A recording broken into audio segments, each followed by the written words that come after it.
शूनां पतिं पापनाशं परेशं गजेन्द्रस्य कृत्रिं वसानं वरेण्यं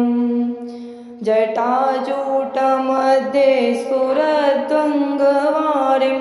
महादेवमेकं स्मरामि स्मरारिं महेशं सुरेशं सुरारातिनाशं विभुं विश्वनाथं विभूत्याङ्गभूषं विरूपाक्षमिन्द्वर्कवहिनीत्रिनेत्रं सदानन्दमीडे प्रभु पञ्चवक्त्रं गिरीशं गणेशं गले नीलवर्णं गजेन्द्रादिरूढं गुणातीतरूपं भवं भास्वरं भस्मनाभूषिताङ्गं भवानीकलत्रं भजे पञ्चवक्त्रं शिवाकान्तशम्भो शशाङ्कार्धमौले महेशानशूलिन् जटाजूटधारिन्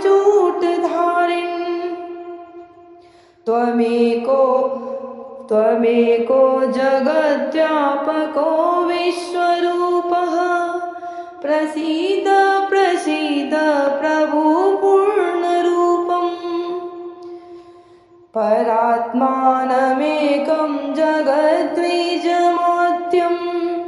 निरीहं निराकारमोङ्कारवेद्यं यतो जायते पालयते येन विश्वं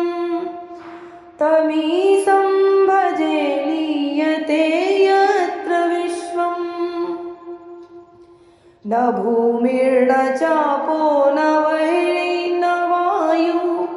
न चाकाशमास्ते न तन्द्रा न निद्रा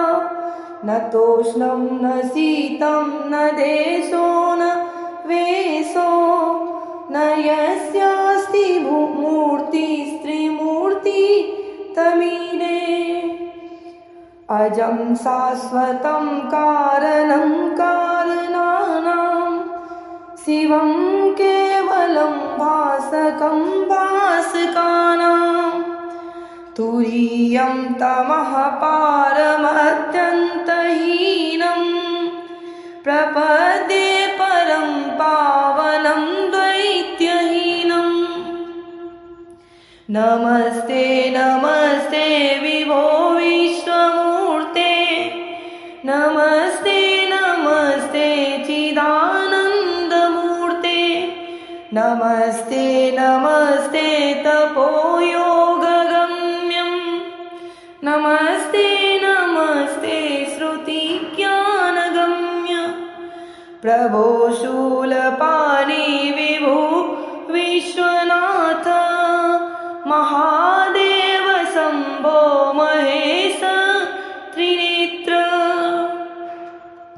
शिवाकान्त शान्त स्मरारे पुरारे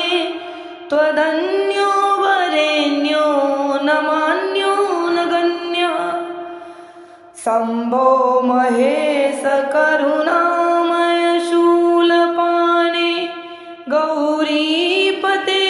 पशुपते पशुपाशनाशिन् काशीपते करुणया जगदेतदेक त्वं हंसि पासि विदधासि महेश्वरोऽसि त्वत्तो जगत् भवति देव भव स्मरारे त्वय्येव तिष्ठति जगन्मीड विश्वनाथ त्वय्येव गच्छति लयं जगदेतदीशं लिङ्गात्मके हर चराचर विश्वरूपिणीम् इति श्रीशङ्कराचार्यकृतम्।